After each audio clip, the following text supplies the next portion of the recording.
Even the great Roman orator Marcus Tullius Cicero confessed, even after decades of speaking before the Roman Senate and the Roman people, that he would feel a certain trepidation in getting up to speak before people. Well, my thoughts turn to the night of September 3rd, 2008, the Republican National Convention. You'll remember Sarah Palin Day, 5 days before, on August 29th, when John McCain introduced Sarah to the nation, and what followed. For 5 days after that, the left threw everything they had at this lady to try to prevent her addressing the Republican National Convention and the nation, indeed the world. What did she do on that night of September 3rd? All alone, with her God, her family, but all alone, she walked out into that veritable amphitheater, we call it that amphitheater, and knowing that the, shall we say, the Damoclean swords or knives of the whole left and even international left were poised over her head to come crashing down on her mercilessly, should she slip up even a little bit. What did she do?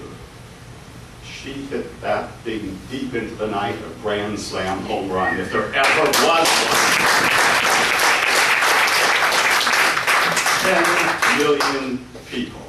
So am I going to be nervous speaking before 30 or 40 friends? Well, I am here to speak to you about 2 people in 2 days. The title of my little talk, I hope Charles Dickens won't mind. It's borrowing from his A Tale of Two Cities. It's a tale of 2 days. I could also call it a tale of 2 persons. My wonderful, brave younger brother went to the angels on 25 June 2009 in the eventide, in the evening hours. Exactly 1 year later, almost to the hour, 25 June 2010, I met Sarah for the first time. I don't think this can be a coincidence. Just first, a few things. I, again, would like to thank our wonderful community organizers for setting up this event. And I would like to welcome all those of you who are from outside California, who are from one of the other 49 states in the Union, to my state. We real Californians, including this native Berkeleyan, will do our damnedest to make the Golden State a red state in 2012. It might be a greater miracle than the parting of the Red Sea to make California red, but we're going to do what we can. So, well, I'm thinking right now of Cato Major, Cato the Elder, the famous Roman statesman, writer, and he had some advice for speakers. Rem tene verba sequentur. That means something like hold to the thing, to the truth, to the core, the heart of the matter. We can translate it any number of ways. Rem tene verba sequentur, and the words will follow.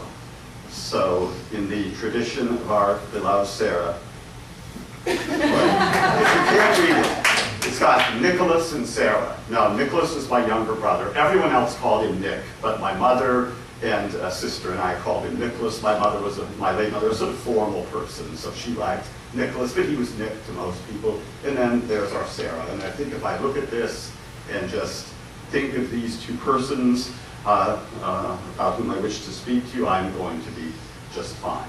And I know that, speaking of Damoclean swords hanging over people, I know I've got to keep my eye on the watch, because there's someone who's, oh my God. No, I have more time. No, Mia said I had more time than that. She said I could have 25 minutes.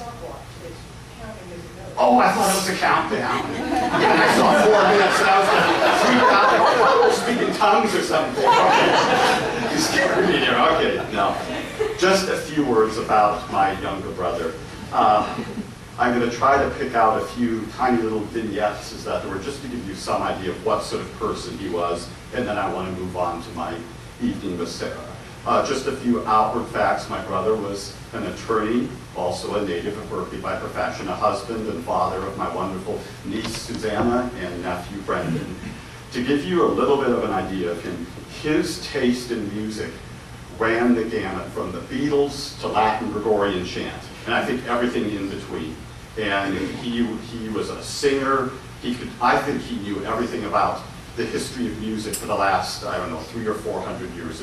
You know, Palestrina, Berlioz, Bach, Beethoven, all these guys that are musical illiterate like myself confuses. He just knew these people, their biographies, their works. He was a wonderful person in that respect. I think, though, even more so, we had a union in sports. Great Cal Bear fans, Oakland Raiders, Oakland Athletics. I could stand here for 2 hours telling you stories, memories of afternoons at Memorial Stadium in Berkeley, California, or at the Oakland Coliseum when the Oakland A's and the Oakland Raiders, who are now a joke, when they were something great. But I want to take just one space for a couple of days, very briefly. In 1988, the Oakland A's swept the Boston Red Sox. My apologies to the Red Sox Nation here, but in '88 we swept the Red Sox in the American League Championship Series. And my brother and I were there. The final out, I think it was a pop-up too. I think it was Glenn Hubbard or someone who was playing second. Made the catch. We were embracing each other. We were doing the old forearm bash with strangers. Okay, great. We saw the pennant clinch. But to go to the World Series, which can be a dream of a lifetime, nah, it was impossible. Well, my little brother, who was always a more practical person than I am, had some connections, and he got us seats behind the plate for the third game of the LA Dodgers against the Oakland A's. Now, some of you may remember that World Series, notorious to Oakland fans. It was the Kirk Gibson, Oral Hershiser World Series. The A's were down 2-0 coming back from LA. We went to the third game. It went to the bottom of the ninth, tied 1-1. Jay Howell was pitching for the Dodgers, and Mark McGwire hit a ball far into the night, his only hit of the World Series, to win that game 2-1. And at that moment, these two brothers were just in ecstasy, celebrating. There was a Dodger fan a couple rows in front of me, and I was yelling, "Die, Dodgers, die!" And of course they did, because they took the next 2 games and won the series in 5. But for that one moment, you talk about that bond between brothers, and he is the one who, with his connections, or he was a very smart guy, got these. They were a little bit high up, but behind the plate tickets for the World Series. And one other quick thing.